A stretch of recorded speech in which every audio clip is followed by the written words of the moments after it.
கலை பண்பாட்டு கழக மூத்த நடன ஆசிரியர் திருமதி சாவித்திரி சரவணன் அவர்களின் மாணவிகள் இந்த நடனத்தை தர இருக்கின்றார்கள். இந்த நடனத்தில் கலந்து கொள்ள இருப்பவர்கள் அக்ஸா, ஜக்ஸ், யதுரா, ஜதீஷ் ஆகியோர் இருவரும் கலந்து கொள்ள இருக்கின்றார்கள். சிறப்பான நடனத்தை நீங்கள் வரவேற்று கொண்டு கலைஞர்களை ஊக்குவிப்பதன் மூலமே கலைஞர்கள் சிறப்பாக சிறுவர்கள் வருங்கால தலைமுறையினர் மூன்றாவது தலைமுறையாக நாங்கள் புலம்பெயர்ந்து இருந்தாலும் கலைகளை வளர்க்க வேண்டும், கலைஞர்களை ஊக்குவிக்க வேண்டும் என்பதற்காகவே பலர் இணைந்து இந்த நிகழ்வை நடத்தி வருகின்றீர்கள். அந்த வகையிலே இப்பொழுது நடனத்தை காண இருக்கின்றீர்கள்.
சிறப்பு. எங்களுடைய இளம் சிறார்கள் கலை பயின்று சிறப்பிப்பது என்பது அதுக்கு கலை ஆசிரியர்கள், நடன ஆசிரியர் அவர்களுக்கு உங்களுடைய கரகோஷம், பிள்ளைகளுக்கும் நடன ஆசிரியர்களுக்கான இந்த கரகோஷம். இவர்களுக்கான கௌரவத்தை வழங்குவதற்காக தமிழ் எம்டிவி இயக்குனர் திரு சிவனேசன் அவர்களையும் பல ஆண்டுகளாக ஜெர்மனியிலே முதல் FM வானொலி மட்டுமல்ல சஞ்சிகை, வீடியோ சஞ்சிகை, அதுபோன்று புத்தகங்கள், கவிதைகள் என்று பல படைப்பை படைத்த கவிஞன், தொலைக்காட்சி தமிழ் எம்டிவி தொலைக்காட்சியின் இயக்குனர் திரு சிவனேசன் அவர்களை அழைக்கின்றோம். அவரோடு இணைந்து இவர்களை கௌரவிப்பதற்காக பேபி சரோஜனா வசந்தகுமார் அவர்களை அழைக்கின்றோம். காவன் தமிழ் ஆலயத்தின் நிர்வாகியாக இருக்கின்றார், அவரை இங்கே அழைக்கின்றோம்.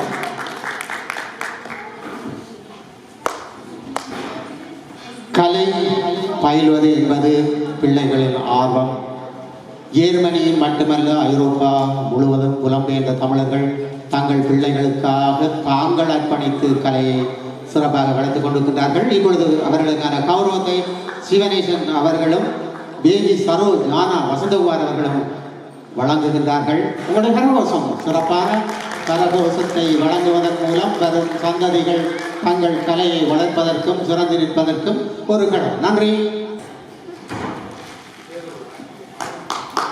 மிக மிக நன்றி. இந்த நடனத்தை மிக குறுகிய காலத்திலே எங்களுக்கு ஒழுங்கு செய்து வந்திருந்தார். அதில் நான் கிட்டத்தட்ட ஒரு 2-3 வாரங்களிலே கேட்டபோது எனக்கு ஒரு புதிய அறிமுகமாக இருந்தாலும் கூட உடனடியாக நான் வருகிறேன் என்று சொல்லி இந்த நடனத்தை எங்களுக்கு ஒத்துழைப்பு செய்தது மட்டும் அல்லாமல் இங்கே வருகின்ற போது நான் விரட்டையோடு வரக்கூடாது என்று எங்களுக்கான சில சிற்றுண்டி வகைகளையும் செய்து வந்து அந்த அன்பு சகோதரிக்கு உங்கள் அனைவருடைய கரங்களை ஒரு முறை ஒடுக்க செய்து அவரை போன்ற இந்த சிறப்பான நாளே அவருக்கான ஆசையை இல்லாமல் இறைவன் வழங்க வேண்டும் கேட்டு வாழ்த்தி வழங்குகின்றேன். நல்லது. சிறப்பான கௌரவங்கள், சிறப்பான பாராட்டுக்கள் நத்தார் விழாவில் இங்கே நகர்ந்து கொண்டு போகின்றது. அனைவருக்கும் நன்றிகளை கூறிக்கொண்டு அடுத்த நிகழ்வுக்குள் இணைய இருக்கின்றோம்.